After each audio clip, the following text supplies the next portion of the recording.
Halo sobat setia Agus Farming, jumpa lagi. Selamat datang bagi sobat yang baru mampir di channel ini. Salam sukses tani. Oke sobat, pembahasan kali ini mengenai penyakit blast, gejala serangan, dan cara pengendaliannya. Ada 3 topik yang akan kita bahas. Simak terus hingga akhir videonya sobat. Penyakit blast disebabkan oleh infeksi serangan jamur Fricularia oryzae. Penyakit blast punya banyak sebutan, ada yang menyebutnya busuk leher dan ada juga yang menamakan cekik leher dan lain sebagainya. Siklus jamur Fricularia oryzae tergolong singkat, kira-kira 1 minggu. Artinya untuk menghasilkan spora baru dibutuhkan waktu 1 minggu sejak infeksi spora lama. Ciri-ciri infeksi: munculnya bercak belah ketupat pada daun, kemudian dari satu bercak terus berkembang hingga menimbulkan ratusan bahkan ribuan spora baru. Sebagaimana penyakit lainnya yang disebabkan oleh jamur, Fricularia oryzae berkembang pesat pada kelembaban yang tinggi atau banyak curah hujan. Kondisi iklim yang basah dan berembun merupakan kondisi yang sangat mendukung perkembangan penyakit blast ini. Itulah sobat sekilas tentang penyakit blast. Nah, bagaimana gejala serangannya? Gejala serangan yang ditimbulkan oleh penyakit blast ini bisa menyerang pada semua fase pertumbuhan tanaman padi, yakni pada fase vegetatif dan pada fase generatif. Pada fase vegetatif, serangan menimbulkan gejala bercak berbentuk belah ketupat pada bagian daun. Warna bercak tersebut kecoklatan.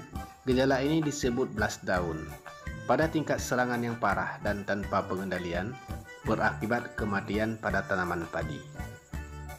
Sementara serangan pada fase generatif menyerang tangkai malai sehingga menimbulkan gejala berwarna coklat pada malai padi. Gejala ini disebut blast leher. Pada tingkat serangan yang parah, berpotensi fuso karena proses pengisian bulir menjadi terganggu sehingga banyak bulir yang hampa atau kosong. Sekilas sobat, terlihat mirip serangan beluk yang disebabkan penggerek batang padi. Yang berbeda pada serangan blast, tangkai malai tidak mudah dicabut. Nah sobat, cara pengendaliannya dapat dilakukan secara teknik budidaya dan penyemprotan fungisida.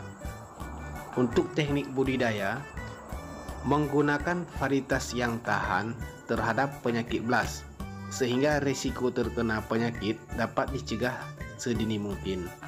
Dan yang kedua, penggunaan benih yang sehat dan perlakuan fungisida. Sedangkan yang ketiga, menanam serempak. Dan selanjutnya yang keempat, pengaturan jarak tanam. Jarak tanam yang lebar dapat mengurangi tingkat kelembapan. Dalam hal ini dapat diterapkan pola tanam jajar legowo sobat. Dan yang kelima, pergiliran tanaman. Gunakan varietas yang berbeda pada setiap musim tanam.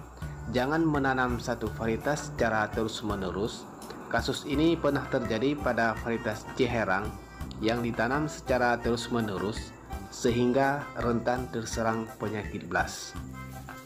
Dan yang keenam, pengamatan rutin bertujuan memantau perkembangan tanaman.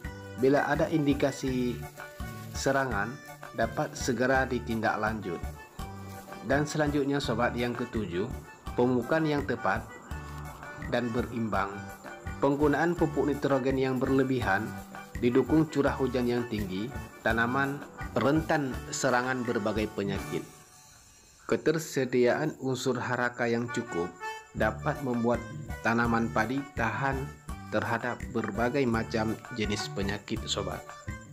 Nah sobat, untuk pengendalian secara kimiawi dapat dilakukan penyemprotan dengan fungisida sistemik dengan bahan aktif seperti benomil, trisikazol, karbendazim, metildiofenat, dan kasugamisin.